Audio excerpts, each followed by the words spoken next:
Officer Ray Dawson sat silently in the courtroom, wearing a suit that no longer felt like it belonged to him. His hands were cold, his shoulders stiff, and the eyes of every person around him felt like needles in his back. Once praised as one of the city's most honest and brave cops, Ray now stood accused of a crime he couldn't even imagine committing: tampering with evidence in a gang murder case. The same man who had risked his life for the people of this city was now on trial, and the very people he had once protected whispered behind his back. The courtroom was packed. Journalists scribbled notes, cameras clicked outside, and social media feeds were already flooded with headlines that made him look like a villain. His heart pounded as his lawyer, Mr. Harlan, walked up to the bench, looking strangely uneasy. Judge Sanders, a strict man with tired eyes, looked at Ray with disappointment. "We're ready to proceed," the judge said, tapping his pen. But then something unexpected happened. "Your Honor," Mr. Harlan said slowly, "I must recuse myself from this case." There was a loud gasp across the room. Even the court reporter paused mid-typing. Ray turned to his lawyer,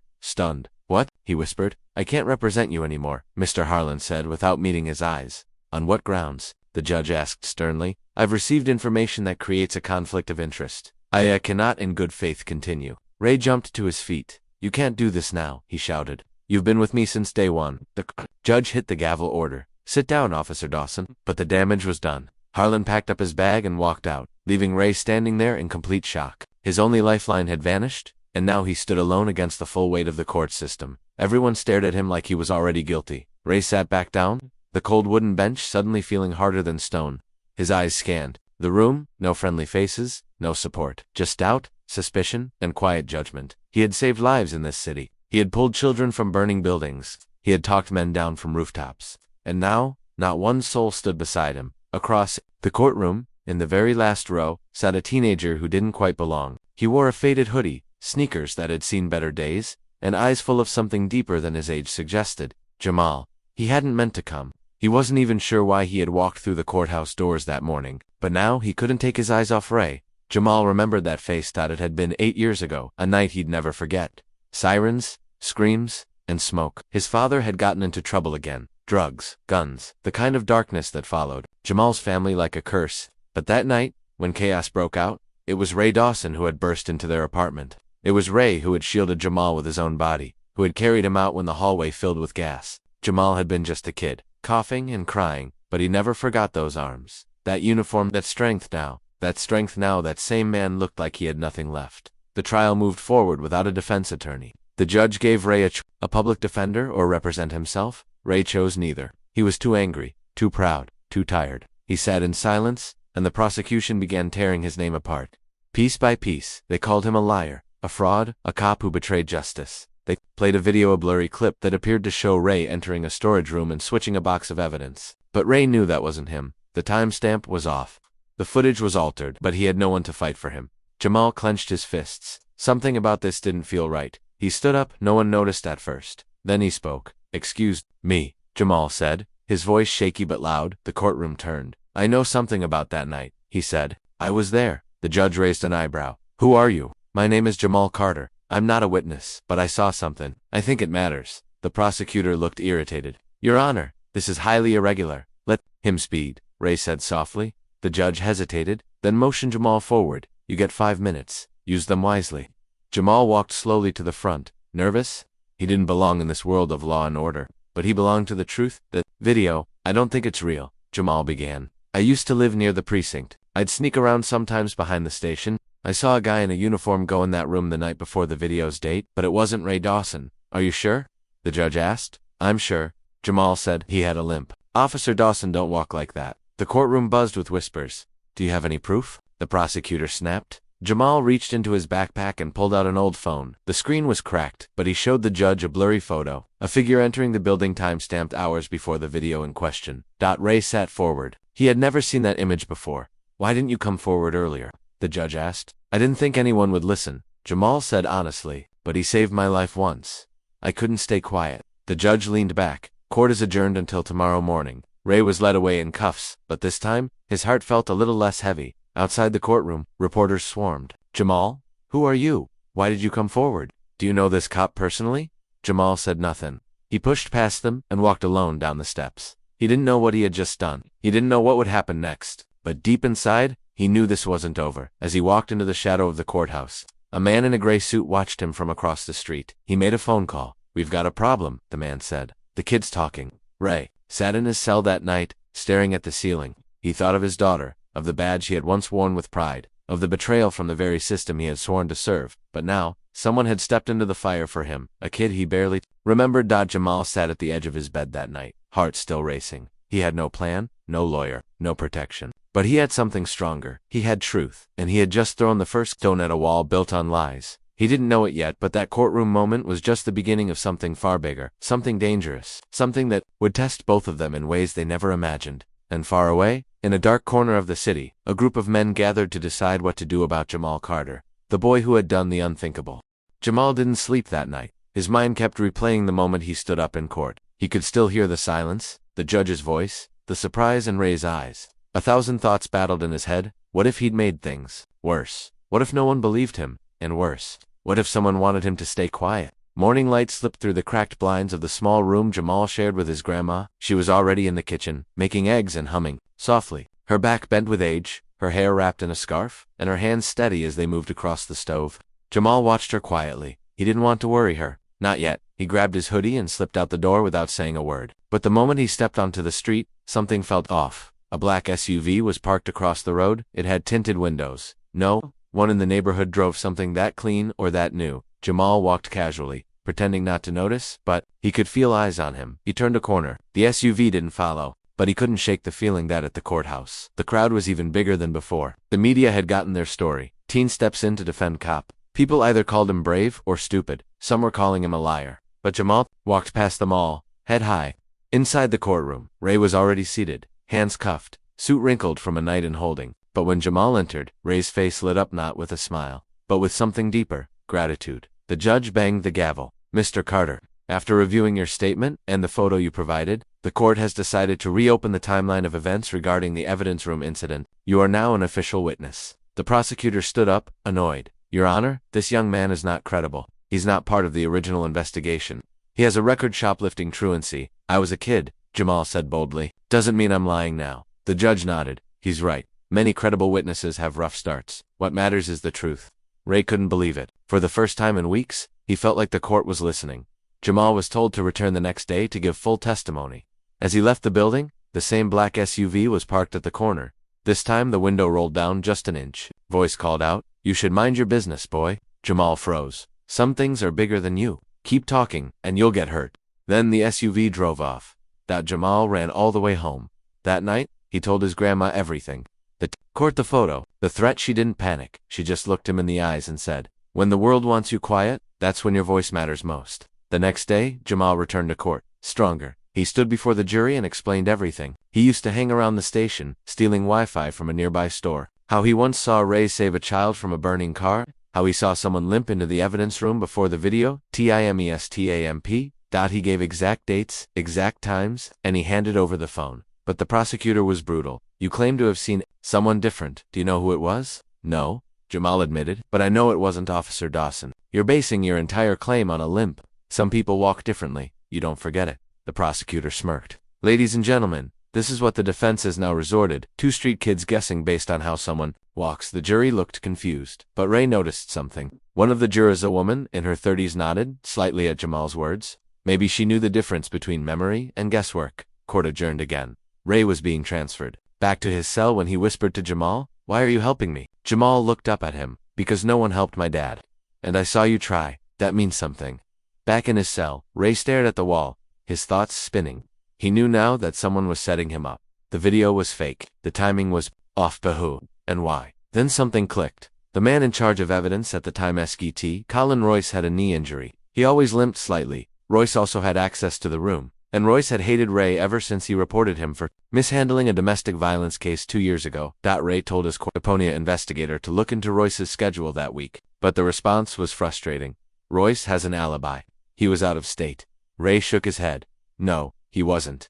He lied before. He can lie again." Meanwhile, Jamal went back home, tired but hopeful. He was scrolling through his old phone, deleting random videos, when he found a short clip he had completely forgotten. He had been filming a cat in an alley, a dumb little thing he did sometimes, but in the background there, it was a man walking into the precinct's back door, limping. Jamal's single quotes. His heart skipped. He zoomed in. It wasn't clear. The face was turned, but the walk, the way he leaned it, was just like he remembered. He sent the video to Ray's investigator. The next morning, Ray was called back into court early. The judge had reviewed the footage. Jamal was present, so was Royce. He hadn't been warned. When the video played, Royce shifted in his seat. Mr. Royce, the judge said, "Do you recognize this footage?" "No," he said quickly. "You're under oath," the judge warned. Royce looked uncomfortable. Sweat beaded his forehead. I can't be sure." Ray stood. "Your Honor, that's the man with the limp. That's Royce." The prosecutor objected, but the judge allowed a break to re-examine evidence and question Royce further. As everyone cleared the room, Royce walked past Jamal. He glared at him. "You don't know what you've done," he whispered. Ray heard it, and something inside him broke. This wasn't just a setup. This was a trap, built long before the trial began, and Jamal had just made himself the biggest target in the game. Ray turned to the judge. "I need protection for that boy," he said, firmly. "He's risking his life for this court." The judge nodded slowly. "We'll arrange security." But outside the courthouse, the black SUV had returned. Only this time, it didn't stay parked. It began to follow Jamal. Jamal stood frozen in the back of the store, clutching his phone. The message on the screen chilled him. "Stop talking, or we stop you."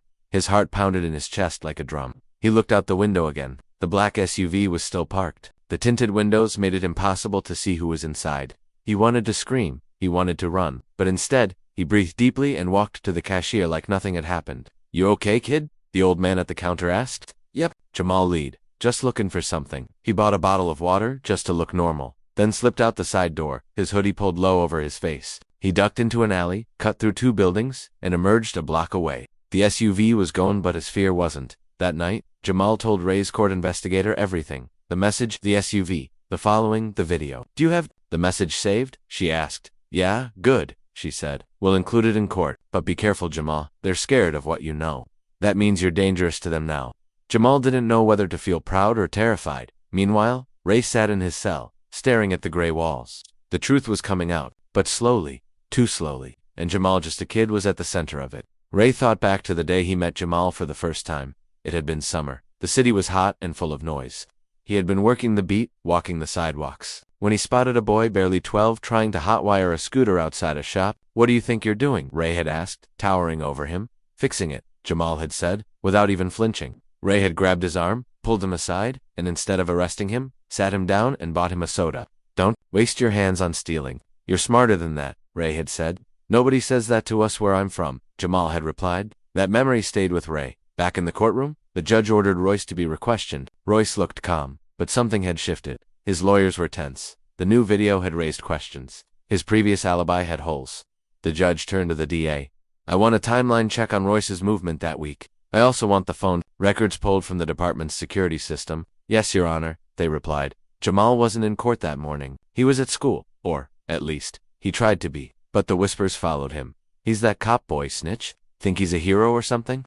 He didn't know which was worse, being ignored or being noticed. During lunch, someone knocked his tray off the table. "Oops," said a tall kid from the football team. "Didn't see you there, Mr. Police." Jamal picked up his food silently. He didn't fight back. He couldn't afford to. But inside, he burned that evening. Jamal walked home with his head low. But halfway down the street, he noticed something taped to his front door. A single black envelope. He opened it. Inside was a photo. A picture of his grandma leaving church. Behind her in the photo, a shadowy figure, and a note. "Last warning." Jamal's hands shook. He ran inside, locked every door, and called the court investigator. She came immediately.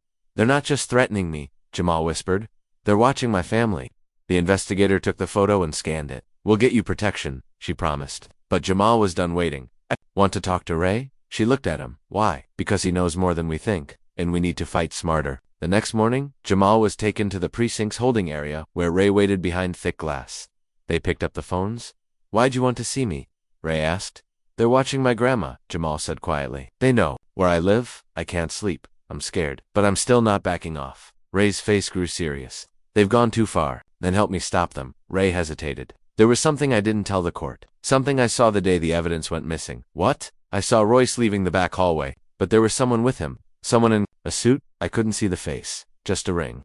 Big gold with a snake on it." "A snake?" "Yeah, that's not standard issue. But someone higher up. Maybe from internal affairs. Maybe from outside. Someone was with him. Someone powerful." Jamal nodded. "We find the ring, we find the truth." The court investigator ran facial scans of department security footage. She paused one video. A man in a black suit, walking quickly. On his right hand a gold ring, snake-shaped, but the footage was too blurry to identify him. "Who is he?" she asked Ray. "I've seen him before," Ray said. "He came in during a city audit. His name was Lorne Maddox. Works with the mayor's private task force. Supposed to clean up the force. But he's dirtier than anyone." Meanwhile, Royce was getting nervous. The case was turning. The judge had begun asking questions. He didn't like his lawyer warned him to stay quiet. But that night, he received a visit from Lorne Maddox himself. "You let this get out of hand," Lorne growled. "They found the kid's video." "It wasn't supposed to exist," Royce whispered. "You better shut that kid down if he testifies again, everything falls apart." "But he's got court protection now." "I don't care," Lorne snapped. "Make it look like a street thing. Just get it done." The next day, Jamal's grandma was walking to the store when a car sped toward her. She stepped off the curb at the last second. The car missed her by inches. Neighbors came running. She was shaken but alive. Jamal rushed home. She was sitting on the couch, wrapped in a blanket. Her hands trembled. Her eyes stared blankly. "They tried to kill her," Jamal said. Ray heard the news from his investigator. He pounded the table. "This has gone far enough." He filed a request to address the court directly, and this time, he didn't hold anything back. "I was set up," he said, "by Royce, and by a man named Lorne Maddox. He works for the mayor. He's been blackmailing officers, hiding reports, burying internal investigations. He wanted me gone because I asked too many questions." The judge ordered the court bailiff to bring in Maddox for questioning, but Maddox had disappeared, gone off the grid. In the shadows of the courthouse hallway, Royce met Jamal one final time. "You think you've won?" he sneered. "I think I've survived," Jamal said. "You're just a punk kid."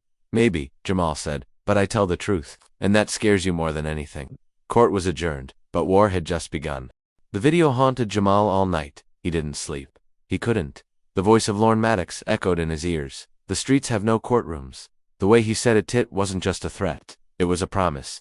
Jamal sat by his window, watching every shadow move. Every time a car passed by slowly, he held his breath. But he didn't tell his grandma about the video. Not yet. She had already been through enough. She still flinched at loud noises and locked every door twice. The woman who had raised him to be strong was now scared even in her own home. And that broke something inside Jamal. That morning, Jamal met with the court investigator again. "We traced the video," she told him. "It came from an abandoned building 2 miles from here. We're sending someone to check it out."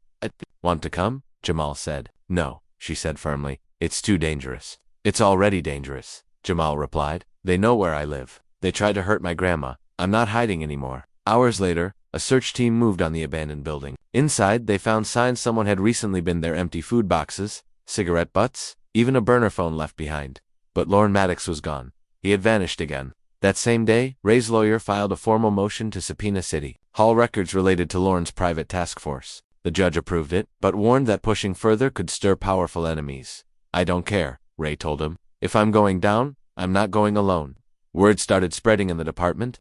Old officers who had been quiet for years began whispering again. Some of them remembered Lorne Maddox. They remembered raids that were covered up, internal reviews that disappeared, officers who got fired for misconduct that didn't exist. And now, with Jamal's bravery in court and Ray's bold confession, something strange began happening. People started listening, reporters started asking questions, and on social media, Jamal's story was starting to go viral. The kid who stood up trended for 3 straight days. People posted, "One teen brought truth to court." Another said, "He stood for a man the system left behind." Jamal's face was everywhere, but fame didn't mean safety. That night, while walking home from the store, 2 men tried to grab him. They came from behind a van, black hoodies, fast hands. But Jamal had started carrying a whistle and a mini flashlight like the court investigator taught him. He screamed, kicked, and the light blinded them long enough for a neighbor to shout from the porch. The men ran. Police came fast. But no arrests were made. Jamal told them, "I saw a snake tattoo on one guy's wrist, like the ring Ray described." The investigator nodded grimly. "They're getting reckless." Meanwhile, inside jail, Ray received a visitor he didn't expect. Captain Delaney, the same man who once called him a disgrace. "You were right," Delaney said quietly. "About Lorne? About the task force?" "Why now?" Ray asked. "Because I saw the kid's testimony. I saw your face. I saw truth." Ray's eyes narrowed. "Then help me." Delaney slid over a file. "These are old reports, ones I wasn't supposed to keep, but I did. They show Lorne's connections, books payments, private meetings with city contractors, and sealed police evidence." Ray stared at the file like it was gold. "Why are you giving me this?" "Because maybe we were wrong to leave you alone. And maybe that boy saved more than just you." Back in court, Ray's lawyer submitted the file. The judge took one look and ordered an emergency hearing. A special prosecutor was appointed to investigate Lorne Maddox. Jamal was scheduled to testify again, this time, not just about Rybot, about the threats, the messages, and the attacks. The courtroom was full. Reporters, protesters, officers, students from Jamal's school, even his grandma, wearing her church hat and holding her Bible. She squeezed his hand and whispered, "God walks with you." Jamal took the stand, and he didn't hold back. He told them everything, the message, the SUV, the picture of his grandma, the video, the men who tried to grab him, the gold snake ring. People in the room gasped. The prosecutor asked, "Why didn't you back off when they threatened you?" Jamal looked around the room, then at Ray, because he didn't deserve to be left alone. And because if I backed down, I'd be proving them right about kids like me. I wanted to prove them wrong. The judge stared at Jamal for a long time, then looked at the special prosecutor. "Find Lorne Maddox. Bring him in." The search intensified. Every building, every record. A few days later, Jamal's grandma opened her door to a plain white envelope. No name, no stamp inside, a single photograph. Ray in his prison jumpsuit, and 3 red X's drawn across his face. Jamal was in school when she found it. She called the investigator, but this time she didn't cry. She prayed. Then she called Jamal and said, "Stay strong, baby. That picture means they're scared." At school, the principal pulled Jamal aside. "Your grades are slipping. You haven't turned in any homework. I know things are rough. I'm fine." Jamal lied, but inside, he wasn't. He felt heavy, tired, worn, down. That night, he stood on the roof of their building, staring at the city lights. That all felt too big, too much. Why did he have to fight this? He wasn't a hero. He was just a kid. Then he heard a voice behind him. "I used to do the same thing. Stand here, think, cry, even." It was Mrs. Hunt, the old lady from down the hall. "I lost my son to the system. He got blamed for something he didn't do. I didn't speak up. I was scared." Jamal looked at her. She continued, "But you're not scared. You speak. That matters." He nodded slowly. She placed a hand on his shoulder. "Don't let them silence you." The next day, news broke. Lorne Maddox had been found, hiding in a motel outside the city, armed, wearing a wig, fake ID, but caught in suddenly. Everything changed. In court, the judge ordered a full review of Ray's case. Charges against Ray were suspended pending investigation, and Lorne denied bail. But the war wasn't over, because as the police led Maddox out of court, he turned to Jamal and smiled. Not fear, not regret, just calm, like he knew something no one else did that night. As Jamal lay in bed, his phone buzzed. One new message, unknown number, a single sentence. "You think he's the only one?" Jamal stared at it, hands cold, mind racing. The web was bigger than Lorne. The truth was deeper, and this wasn't the end. It was only the beginning. Jamal froze at the doorway. The man standing in front of him looked older, leaner, and more tired than he remembered. His beard had gray streaks, and his clothes were worn out, but those eyes were exactly the same. "Dad," Jamal whispered. His grandma stayed behind him, unsure whether to protect or retreat. The man nodded. "Yes, son, it's me." Jamal's stomach twisted. He had imagined this moment 100 times, sometimes with anger, sometimes with tears, but never like this. "Why now?" he asked. 10 years. 10. Where were you?" His father looked down at his shoes. "Prison." Jamal blinked. "You didn't write. You didn't call. You let us think you were gone." His dad took a deep breath. "They told me if I stayed quiet, you'd be safe. That if I tried to reach out, it would only make life harder for your grandma. And for you." "Who told you that?" Jamal asked. His father looked up, and in his eyes, there was something. Darker men like Lorne Maddox. Silence stretched between them. Then Jamal stepped aside. "Come in." They sat at the kitchen table. His grandma served tea, but her hands trembled. Jamal's father David held the warm cup but didn't drink. "I was a part-time maintenance guy in the city," he said. "Didn't even have a real badge. Just a uniform. One night I saw something I wasn't supposed to. Cops bringing in young men. No paperwork, just taking them in, questioning them. Hardsome never came back." Jamal leaned in. "And you said something?" David nodded. "I filed a complaint. Next thing I know, they planned something on me. Said I had drugs in my locker, claimed I stole city tools. I was arrested, and the trial. It was a joke." "Lorne Maddox?" Jamal asked. "He signed the reports," David replied, "and the judge was an old friend of his." Jamal's hands tightened. It was all connected. More than they thought. David looked at him carefully. "I saw you on TV, testifying, standing tall, your brave son. I came back because maybe I don't have to be silent anymore." "You don't," Jamal said. "Not now." The next morning, David gave a recorded statement to the same court investigator. Helping Jamal, she was shocked. His account matched details found in Lorne's old files. The investigator promised she'd move fast to reopen the case, but word spread quicker than they expected. That same evening, someone broke into their building. They didn't steal anything. They just left a message on the bathroom mirror in red lipstick. "Stop digging." Jamal called the police. Again, officers arrived again, but this time, Jamal noticed something strange. One of the officers had a tattoo peeking from under his sleeve. A gold snake. Jamal stared at it until the officer noticed. "You okay, kid?" the man asked. Jamal nodded slowly. "Yeah, just tired." That night, Jamal sat with his father on the roof. "There are more of them," Jamal said. "It's not just Lorne." David nodded. "The snake tattoo, it's a symbol. Old task force members. Lorne had a ring. Others got tattoos. It was a loyalty thing." "Can we trust anyone?" Jamal asked. "Maybe," David replied, "but we move carefully now." Meanwhile, in court, Lorne Maddox refused to talk. His lawyer filed a request for house arrest, claiming health issues. The judge denied it, but something was off. Ray's lawyer told Jamal, "They're buying time. That usually means they're hiding something." Then, on a Thursday afternoon, the courthouse lost power for 15 minutes. Only the courthouse. Surveillance footage later showed a man in a janitor's uniform slipping through the side entrance. He left behind no name, no ID, but the courtroom safe where sensitive files were kept was opened. When the lights returned, 3 case files were gone. One of them, David's. The next day, the investigator told Jamal, "They're trying to erase your dad all over again." But Jamal wasn't shaken. He was furious. "Then we put him on camera," he said. They went live on social media that evening. David sat beside Jamal. His face was tired, but honest. He told the world his story. From the day he saw those boys being taken, to the day he got framed, he cried halfway through. Jamal didn't look away. They ended the video with Jamal saying, "They tried to silence him, but not this time." Within hours, it had over 2 million views. More people joined the hashtag. Hashtag they tried to erase us. Hashtag stand with Jamal. Hashtag free Ray and David. Even politicians started tweeting, "Time for a deeper investigation." Some called for a special task force to review the city's police history, but the next day brought a new twist. Ray's lawyer arrived at Jamal's apartment with urgent news. "We found a second phone number linked to Lorne's ring. And guess what's it's active? We're tracking its location now." Jamal's breath caught. "Where is it?" "Near the docks. Old warehouse district." "Let's go," Jamal said. "Absolutely not," the lawyer replied. "You're a witness. A kid. It's too risky." Jamal didn't argue. But that night, he went anyway. He didn't tell his grandma or his dad. He just went. The docks were quiet, cold, fog rolled in, over the water. Jamal kept his hood up, hands in his pockets, and phone ready. He followed the location marker his tech-savvy friend had sent him, down past old shipping containers, toward a warehouse with no sign. He heard voices inside. He crept closer. Through a crack in the door, he saw 4 men. One of them he recognized Officer Blake, the same one who'd come to their house. Snake tattoo. The men were arguing. "They've stirred up too much heat," Blake said. "Maddox is slipping." Another man growled. "Then we burn the whole thing down. Files, witnesses, all of it." "What about the boy?" someone else asked. "He's just a kid," Blake scoffed. "He's more dangerous than Maddox." "That kid's a spark." Jamal recorded the whole conversation, then stepped back, but something snapped under his foot. A rusted can. The voices inside stopped. "Someone's out there." Jamal ran.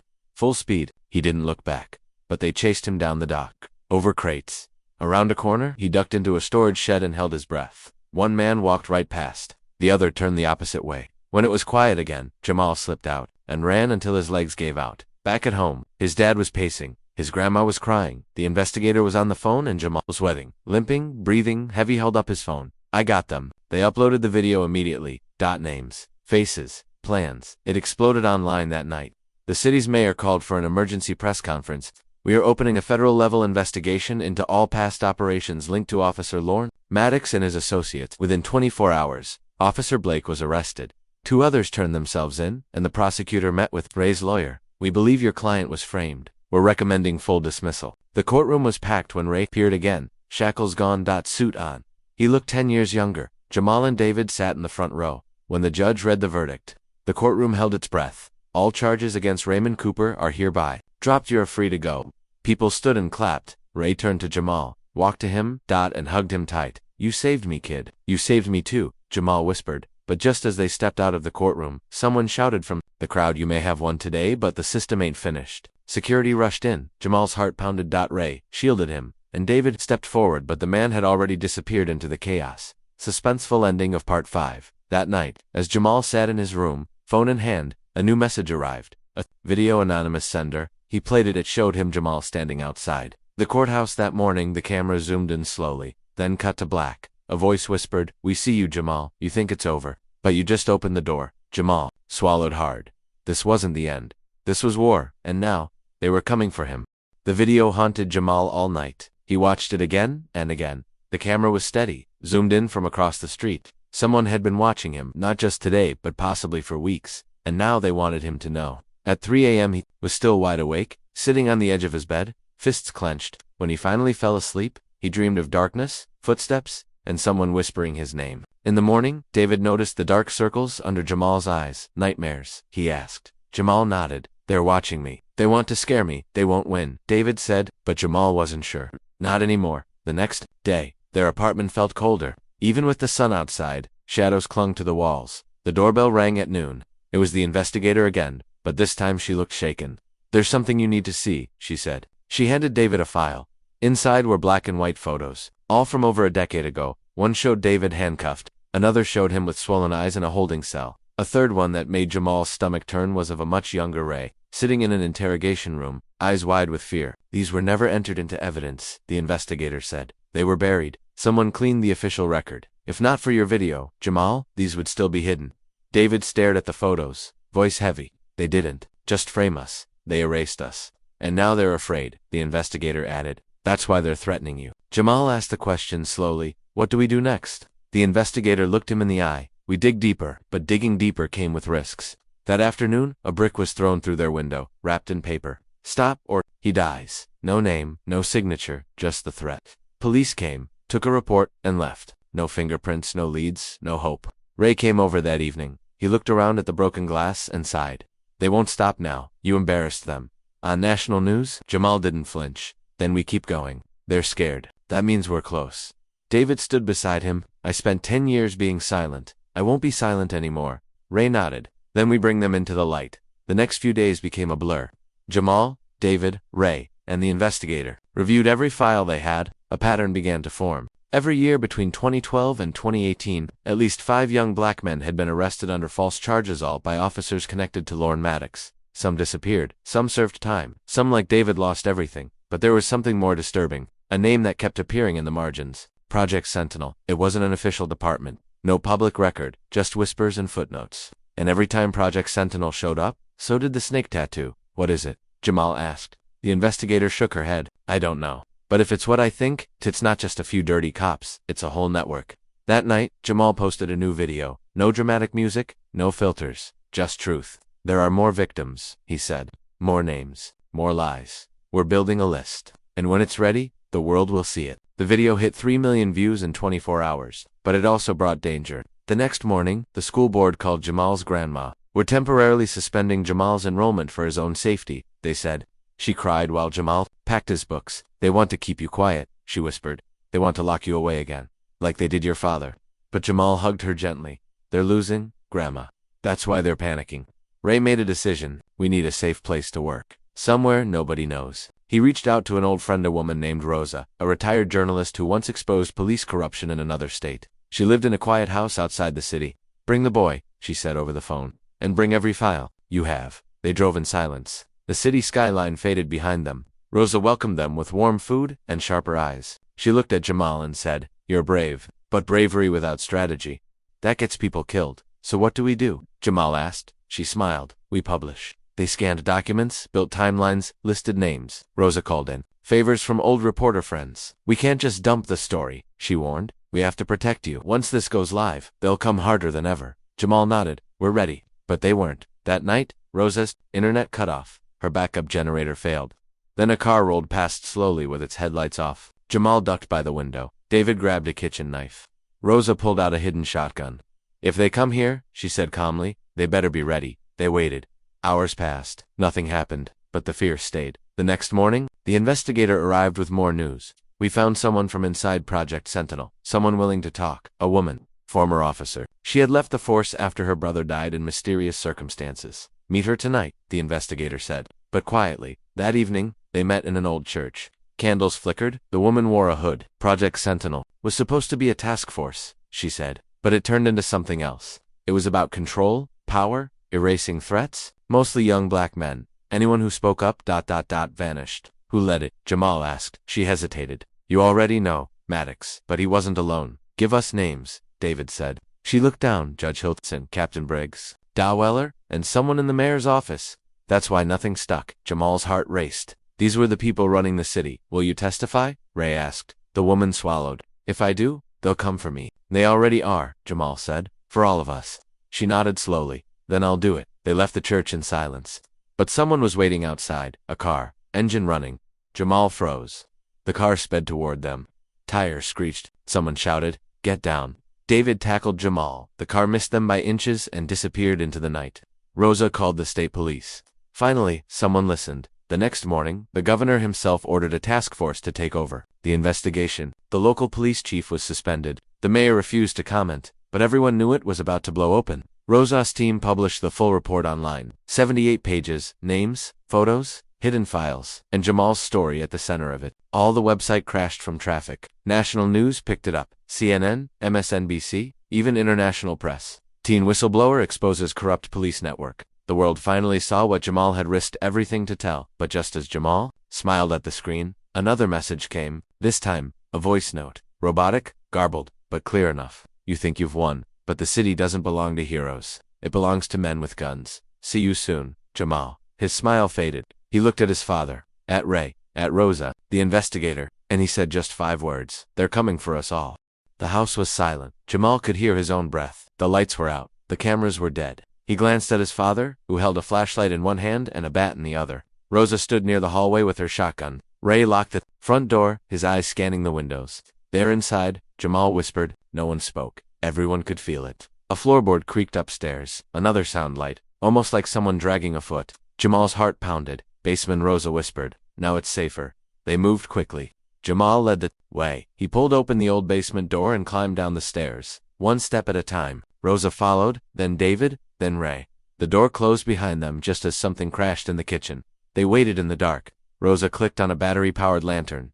The weak glow lit their faces. There's a hidden room behind those shelves, she whispered, pointing. Soundproof, old storm shelter.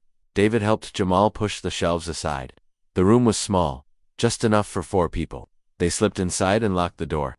Heavy breaths filled the silence. Then Jamal whispered, "How did they find us?" Rosa looked at the phone Jamal held. They didn't need to. You're still connected to the world. They followed the signal. Jamal felt a chill. I thought it was safe. Nothing is safe now, she said. You hit them too hard. You showed their faces to the world, Ray added, and now they want to erase the evidence. All of us. Upstairs, footsteps moved through the house. Slow, searching. Furniture scraped. Drawers opened. Glass broke. Then the front door slammed. Silence. They waited. 10 minutes passed. Then 20. No sound. David peeked through the tiny crack in the wall. They're gone. They waited longer, just to be sure. Then they climbed out. The house was wrecked. Drawers dumped, walls scratched, Jamal's backpack missing. They took your files, Rosa said. Hard copies, maybe even your phone's data. Jamal's eyes burned. Everything? Ray shook his head. Not everything. We still have the cloud backup. Rosa exhaled. Then we have one last move left. Go public. On camera. Show them you're not afraid. They drove to a friend's recording studio in the next town. By now, their faces were on every channel. News vans followed. Reporters shouted questions, but Jamal didn't stop. He walked into the studio, sat in front of the camera, and spoke clearly. They broke into our home. They tried to destroy the truth, but we're still here. We still have names, we still have proof, and we're not backing down. The video was live. It streamed across every platform. By evening, it reached 10 million views. People began protesting across the city. Justice for Jamal. They chanted, accountability now. A sea of faces filled the streets, but danger still followed. That night, the woman who agreed to testify, Officer Claire, disappeared. Her phone went dark. Her apartment was empty. The door was unlocked, but nothing was missing. Just a single word sprayed on the wall. Silence. Jamal couldn't breathe. They took her. The investigator nodded. It was a warning. They're telling you she's gone, but they're also telling you who's next. Rosa stared out the window. We have no time left. If we wait, they'll strike again. We release everything.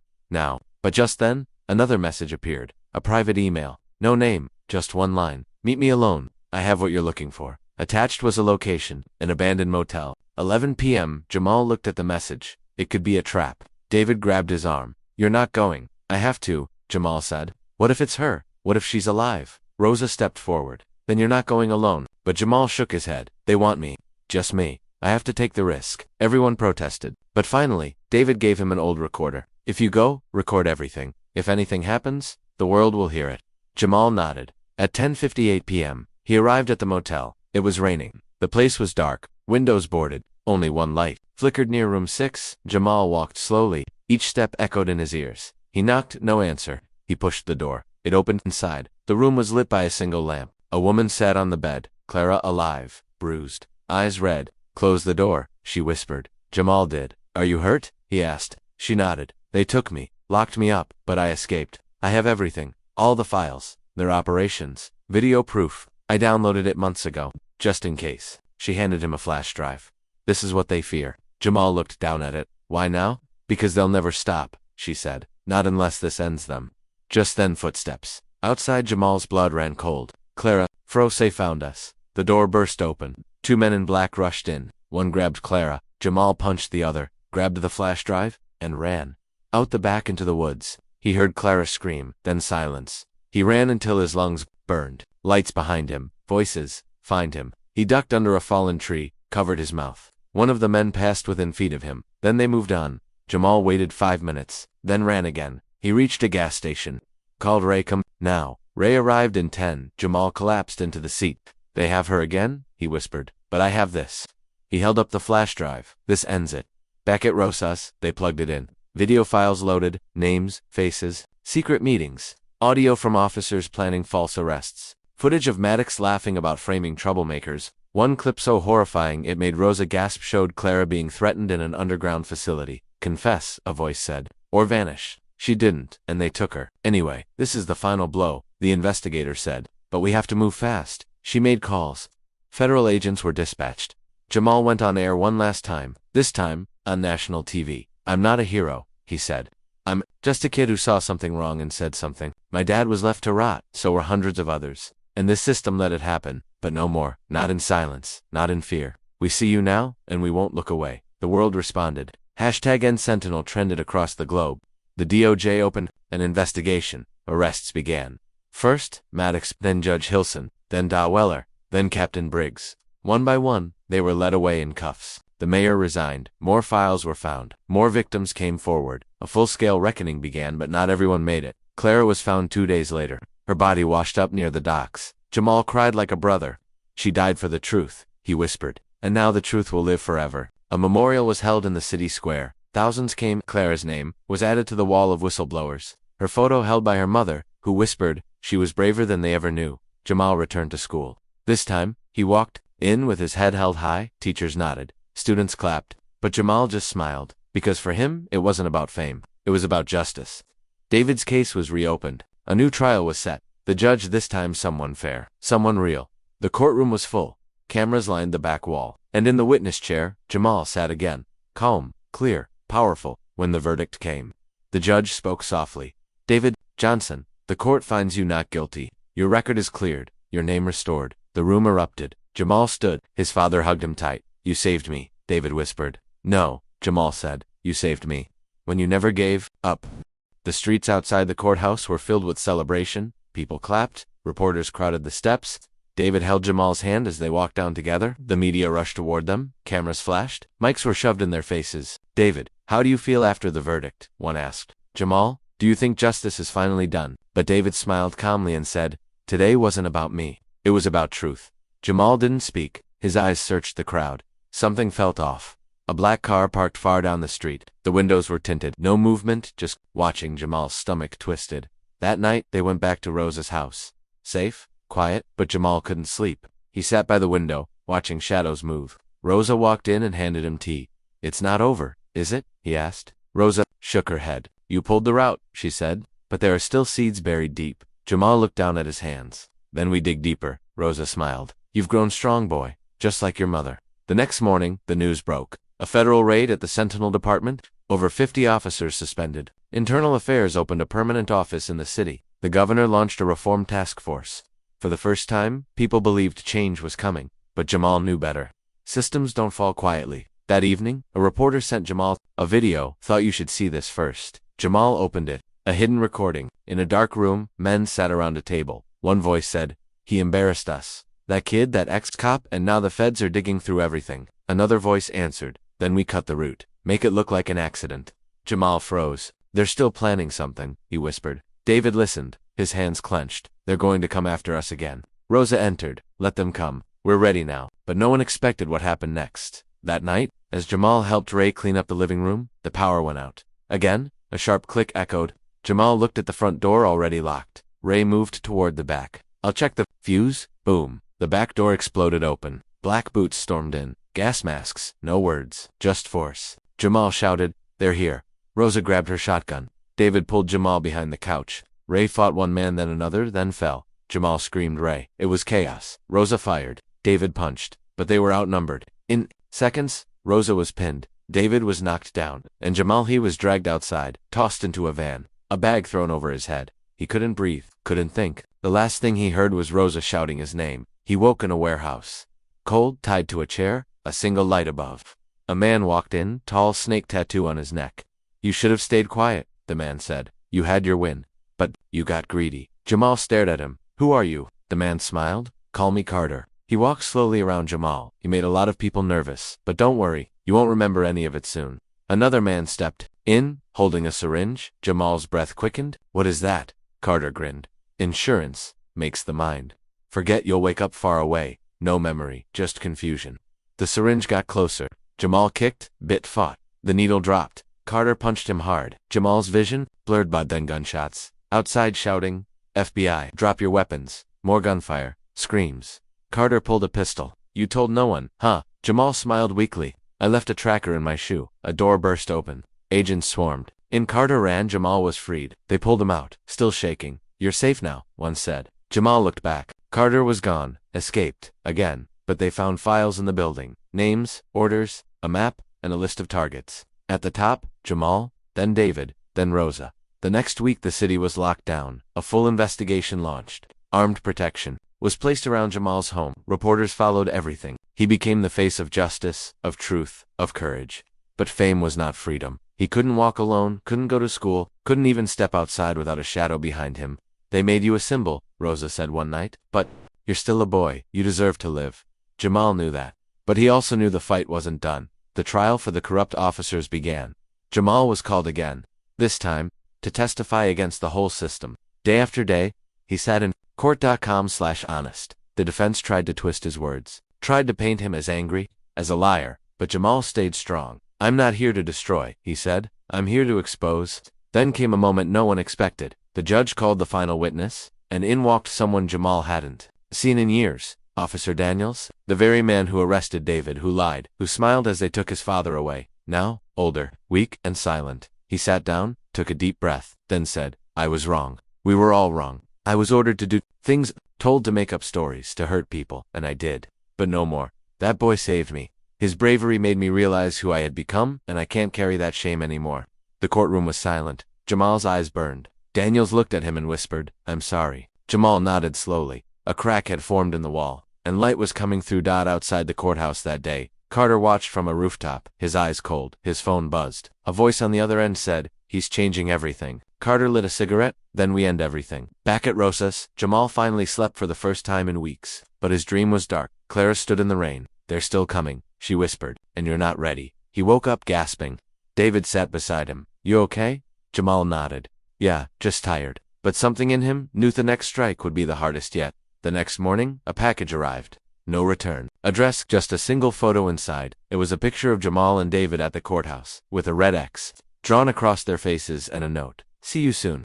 The photo with the red X stayed on Jamal's desk all night. He couldn't stop staring at it. The note's message echoed in his head, "See you soon." Who sent it was no mystery. It was Carter, the same man who kidnapped him, the same man who escaped again. But what was he planning next? Was it just a threat, or a warning? David tightened security. The police offered protection, but trust didn't come easy anymore. "We've got cameras, patrols, agents watching the street," David said. "You're safe." But Jamal didn't feel safe. He felt watched. And worse, he felt responsible. "He's not after me," he whispered to Rosa. "He's after what I started." That night, Jamal had another dream. His mother, Clara, stood in a hallway of doors. She opened one. Inside was a courtroom, empty except for a chair. On the chair was Jamal, older, tired, alone. Clara turned to him and said, "Truth is a heavy thing, but don't carry it alone." The next morning, Jamal made a decision. He packed his bag and told Rosa, "I want to visit someone." Rosa looked up from her chair. "Who, Mrs. Green?" he said. "The old judge?" Rosa frowned. "Why, she used to lock up kids like me. Maybe if she hears me out now, she'll help other judges listen too." Mrs. Green lived on the edge of the city. Her house was old, surrounded by vines. Jamal walked up, heart pounding. He knocked a long pause. Then the door opened. A tall white woman stood there, wrinkled, quiet. "You're the boy on TV," she said. "Yes, ma'am. I'm Jamal. Can I come in?" She didn't answer, just stepped aside. Inside, Books filled the walls. Law books, case files, memories of a life spent deciding other people's futures. "Why are you here?" she asked as they sat. Jamal took a breath. "Because you have power. Even retired, people still listen to you. You once said I'd never be anything. I want to prove you wrong, and I want your help doing it." She stared at him. Hard. "You think change comes from speeches?" Jamal shook his head. "No, ma'am, it comes from stories. From someone like you standing beside someone like me." Mrs. Green leaned back. For a long moment, she said nothing. "Then, I've sentenced hundreds of boys who looked like you. Most didn't deserve it. Maybe it's time I help fix what I broke." Hope sparked in Jamal's chest. That same day, Jamal spoke at a town hall meeting. The mayor was there, the chief of police, activists, reporters, even Mrs. Green. Jamal stood in front of them all and told his truth. "I'm not here to be a hero. I'm here to be a reminder that one voice can uncover years of silence. That justice doesn't begin in quartet, begins with courage." The crowd stood and clapped. Tears filled some eyes. Mrs. Green stood too. "This boy changed my heart. Now we must change the system." That night, as they drove home, David said, "You're making history, Jamal." But Jamal just looked out the window. History doesn't matter if people keep getting hurt. Then they saw it. The house, Rosa's house, on fire. Flames rising, neighbors screaming, sirens wailing. "No." Jamal jumped out before the car stopped. He ran toward the fire. "Rosa." David grabbed him. "You can't go in. She's in there," he yelled. A firefighter held him back. "We pulled out one person. She's alive, but unconscious." Jamal's knees hit the ground. "Please, let her be okay." At the hospital, Rosa lay still, breathing through a mask, her face covered in soot. Doctors said it was a miracle. "She has burns, but she recovered." Jamal sat beside her bed all night, holding her hand, whispering, "You saved me. Now I'll save you." News of the fire spread fast. Police found evidence of arson, and a camera nearby caught a shadowy figure with a lighter. The photo wasn't clear, but Jamal knew that posture, that smirk. Carter. He wasn't done. Jamal and David had to move again, this time into a secure building. Bulletproof glass, guards on every floor. "You're a target now," the agents told him. "We can't risk any more surprise attacks." But Jamal hated the feeling. "Feels like a cage," he whispered out in the safe house. Jamal found something, an old letter in his mother's box. It was addressed to him. She must have written it before she died. Hands shaking, he opened it. "My Jamal, if you're reading this, then you're older now, maybe facing hard truths. I want you to know, you were born in pain, but you are made for light. Don't let the world turn your heart cold. Even when they lie, even when they hit, even when they try to burn everything down, hold on, not to anger, but to purpose. One day, your voice will be louder than their hate." Tears rolled down Jamal's cheeks. He folded the letter and tucked it into his jacket. That same night, a strange email arrived. No name, just a link. Jamal clicked it. It was a video. Carter, sitting in a chair, smiling into the camera. "Hello again, little hero. You've done well. You've won the crowd, but you forgot the cost. You brought light into a place built on darkness. That makes you dangerous. So here's the deal." He held up a photo. It was a picture of Jamal's old school principal, tied to a chair, bruised. "No more speeches, no more courts, or he dies. You have 24 hours. The video ended. Jamal froze. "He's going after everyone who helped me." David called the FBI. The video was sent to cybercrime units, but Jamal knew they wouldn't find him in time. "He wants me to stop," he whispered, "or others will pay," David said. "You can't fight him alone." Jamal looked up. "I won't be alone." Suspenseful ending of Part 9. Jamal steps outside onto the building's rooftop. He calls someone on a secure phone. "We need to meet. It's time." A voice on the other end says, "You sure about this?" Jamal replies, "If we don't stop him now, more people will die." Jamal stood in the cold air of the rooftop, gripping the phone tightly. The voice on the other end belonged to the last person David ever wanted. Involved Detective Ray Benson, the same detective who once called Jamal just another thug, the same man who walked out of the courtroom the day Jamal testified. But Jamal remembered something else too. Benson used to work undercover in the same gang Carter once led. He knew Carter's habits, his hiding spots, and Jamal needed that. David wasn't happy. "You're making deals with the same guy who left us hanging." Jamal looked at him, calm but firm. "No, I'm asking the devil to help me fight hell." They met Benson at an old diner at the edge of the city. He looked older, wearier. His badge was gone. Retired early. Fired maybe, he didn't say. But he listened, quietly. Then he slid a folder across the table. "I've been watching Carter too. Man's not just a criminal. He's obsessed with legacy. Thinks hurting you gives him power." Jamal opened the folder. Photos, maps, a farmhouse deep in the woods. "He's got a crew again," Benson said. "Not big, but loyal, trained, dangerous." Jamal's hands clenched the folder. "We go tonight?" David leaned in. "We're not vigilantes." Jamal turned to him. I'm not, but I won't sit and wait for him to kill another person I love. That night, under darkness, they drove toward the farmhouse. FBI backup was delayed, they couldn't authorize a raid without a location, and Jamal wasn't willing to wait. In the back seat, he held his mother's letter, whispered her words again and again. You were made for light. The road was long, narrow, silent. Trees surrounded them like shadows. Every branch, every rustle made their hearts jump. Benson stopped the car a mile out. We walk from here. They moved through the woods slowly, carefully. Then the house came into view, one light on, one window cracked, and inside, the principal, tied to a chair, still alive. Front door's locked, Benson said. I'll circle to the back. Jamal grabbed David's arm. We go through the front together. But before they moved, glass shattered. Gunshots from behind the house. Benson's voice screamed. He's here. Go. Jamal and David ran toward the house, kicked the door open. Carter stood inside, holding a match in one hand and a pistol. In the other, the principal moaned behind him, gagged and weak.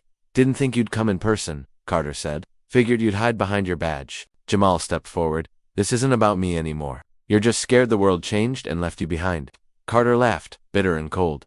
You think you've changed anything? You're a kid who got lucky with a camera in a courtroom? The world's still the same, still cruel, still broken. Jamal's voice didn't shake. But I'm not. Carter raised the gun. Then let's end it. But David fired first. One shot, right to Carter's shoulder. The pistol dropped. David tackled him. To the ground, Jamal rushed to untie the principal. Sirens echoed in the distance. Backup had arrived. The chaos was over, but something deeper had started at the police station. Carter was processed again, only this time there were no loopholes, no silence, no escape.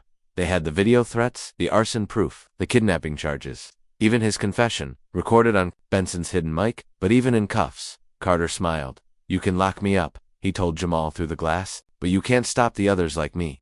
Jamal stared at him, then said, calmly, no, but I'll teach the next generation how to spot you, and stop you. Before you even touch a match. Carter's smirk faded. That night, Jamal visited Rosa at the hospital again. She was awake now, still weak but smiling. You didn't run, she whispered. You raised me not to, Jamal replied. They cried together. The next morning, something unexpected happened. The mayor held a press conference. Jamal was invited. The mayor stood beside him and announced a citywide program named Jamal's Light, a new policy to involve youth voices in legal reform, school safety, and police community relations. Then came the real surprise. Detective Benson stepped forward. He placed something in Jamal's hand. It was his old badge. I never earned this, Benson said. But you did. The crowd cheered. But Jamal didn't smile for the cameras. He only looked at the badge, and said softly, I'll wear it in my heart, not on my chest. Later, as they drove home, David looked over at him. How do you feel? Jamal looked out at the sky, pink with the first light of morning, like the fire didn't win. Suspenseful ending of part 10. Just as Jamal was about to turn off his phone and rest, it buzzed again. One message. No number. Just 4 words. You missed. 1. Jamal, his eyes widened. He read it again, and again. Who was still out there? Jamal stared at the phone screen in silence. The message glowed like a warning in the dark. You missed one, Jamal. His hands trembled slightly. He showed it to David without a word. David's eyes narrowed. We locked Carter up. Who could this be? Jamal shook his head. Someone's still out there. Someone who thinks I'm still a threat. They took the message straight to the police. But the tech department couldn't trace the number. It came from a burner phone, unregistered. No GPS. Nothing to follow. Jamal wasn't surprised. He knew. This was someone smart, someone watching from the shadows. Later that evening, Jamal sat in his room, staring at a wall covered in photos and notes. Everyone thought the story was over. The city had celebrated him. The news channels had praised him, but now, the silence that came after the applause felt more dangerous than anything. His sister Rosa walked in quietly, still limping but stronger every day. What's wrong? She asked. Jamal hesitated, then handed her the phone. She read the message slowly, her eyes narrowed. They're scared of you now, or Jamal said quietly, they want revenge. Rosa sat beside him. You remember Mr. Taylor, our old neighbor? Jamal nodded. He's a janitor now, at the same courthouse. He told me something weird. He saw a man in a black coat watching the courtroom windows the day after Carter's arrest, just watching. Never went inside. That was enough for Jamal. The courthouse had cameras. If someone was watching him, they may have slipped. The next day, he and David went back to speak with security. It took hours, but finally they found the footage. A tall man, face half covered with a hoodie, stood across the street for almost an hour. He never looked directly at the camera, but his posture, his movements, they felt familiar. David leaned closer to the screen. He's holding something. Not a phone? A notebook maybe. Jamal's heart skipped. Zoom in. It wasn't just a notebook. It was the same leather-bound case Carter used to carry, full of plans. Codes? Names? This wasn't over. David leaned back. This guy's part of the old crew. Jamal nodded slowly. And he's the last one. The next few days were tense. Jamal couldn't sleep. He started noticing shadows more. He changed his routes to school. Even the streets felt different now. Everyone still smiled at him like a hero, but he felt like he was being hunted. Then it happened. One night, Rosa didn't come home. Her phone went straight to voicemail. Jamal called every hospital, every friend. Nothing. He rushed to the police, but they said it had only been 2 hours, not enough, to file a missing persons report. Jamal slammed his hands on the counter. She was attacked before. You know who she is. You know she's in danger. But the officer only said, we'll keep watch. Jamal didn't wait. He and David went through every photo Carter had drawn in his old notebook. One caught Jamal's eye. It was a church, broken windows, rusty bell tower. It had been abandoned for years.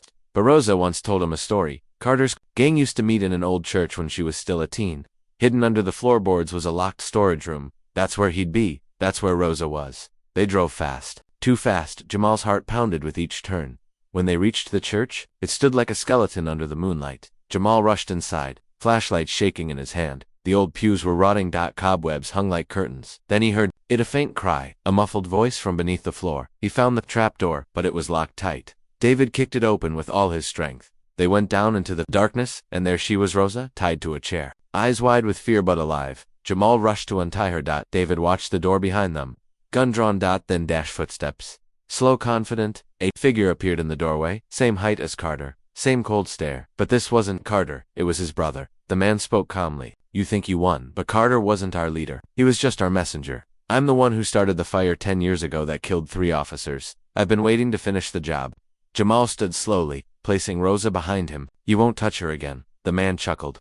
You're brave, but brave doesn't stop a bullet. He raised a gun, but David was faster. 1 shot. The man dropped. Someone's wailed again in the distance. David called them on the way. Police flooded the church. This time, there was no escape. Jamal sat outside with Rosa in his arms, shaking but relieved. She looked up at him. Why do they keep coming? Because people like us don't stay silent anymore, Jamal replied, and that scares them. The next morning, the mayor visited the hospital. Rosa had fractured ribs and a bruised shoulder but would heal. The mayor sat beside Jamal, silent, for a moment. Then he said, I was wrong about you, about what justice can look like. You're not just brave, you're the future. Jamal didn't answer right away. He thought of his mom, of the courtroom, of the badge Benson gave him. He finally said, justice isn't about punishment, it's about light. The mayor nodded. Then maybe you should carry that light further. He handed Jamal a sealed envelope. Inside, an official city. Scholarship to study law, anywhere in the country, paid in full. Rosa smiled through tears. David clapped his back. You earned it, kid. But Jamal's eyes were already elsewhere. On the street outside, where another teen stood, staring at the hospital. A kid with a scar above his eye. A kid who looked lost, just like Jamal once did. And Jamal walked outside to talk to him to pass on the light, but just as Jamal crossed the street, his phone buzzed again.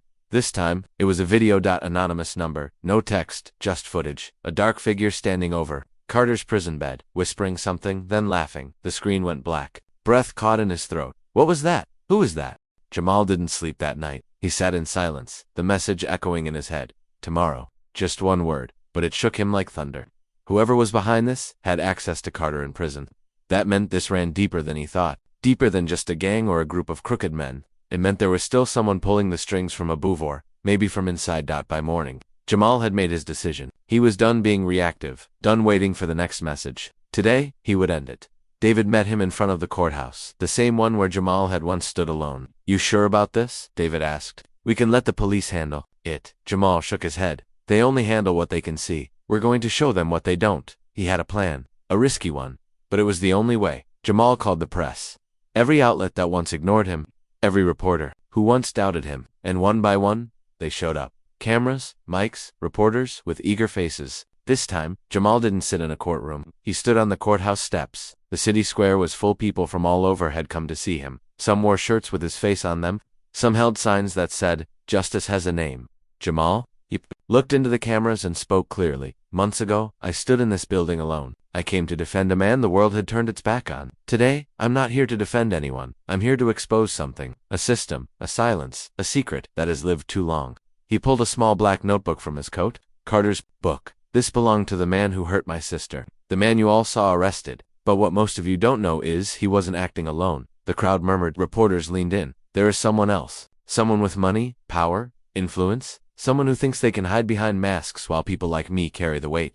He opened the notebook. Page after page was filled with codes, initials, and transactions. But here's the truth. This is no longer just my fight. This belongs to all of us who were ever silenced, who were told our voices don't matter, who were told justice was a thing only rich men could afford.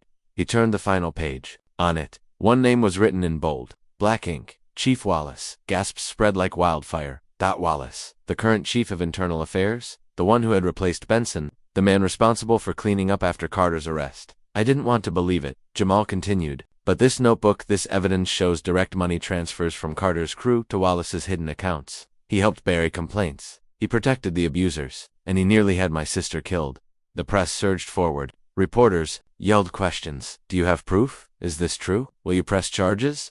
But Jamal just raised his hand. I'm not here to fight with words anymore. I've already submitted everything to the federal authorities. I'm here to show that when the system fails, the people rise. And right then, sirens howled not in fear, but in justice. A convoy of unmarked cars pulled up. FBI agents stepped out. One of them nodded at Jamal, then turned toward the courthouse. Inside, Wallace was in a meeting. He never saw it coming. Within minutes, he was escorted out in handcuffs. The same stairs where Jamal had once stood alone were now the place where corruption fell. The crowd erupted, not just in cheers but in tears. Tears of relief, tears of finally being seen. Jamal stood still, eyes closed. It was done. Or so he thought.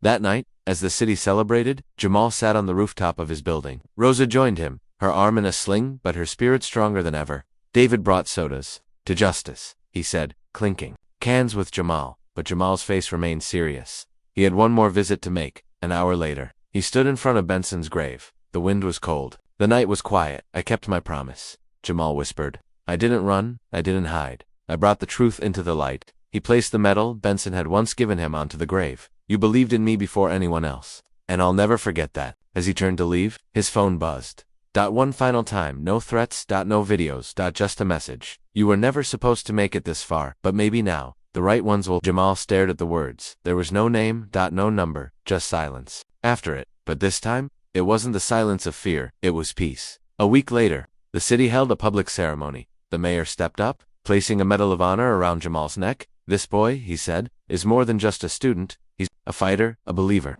And the reason this city still has hope, Rosa spoke next, with tears in her eyes. My brother gave me back my voice, and now, I want to help others find theirs too. David, now preparing for police academy, said, the day Jamal stood alone in court was the day justice found its way back home.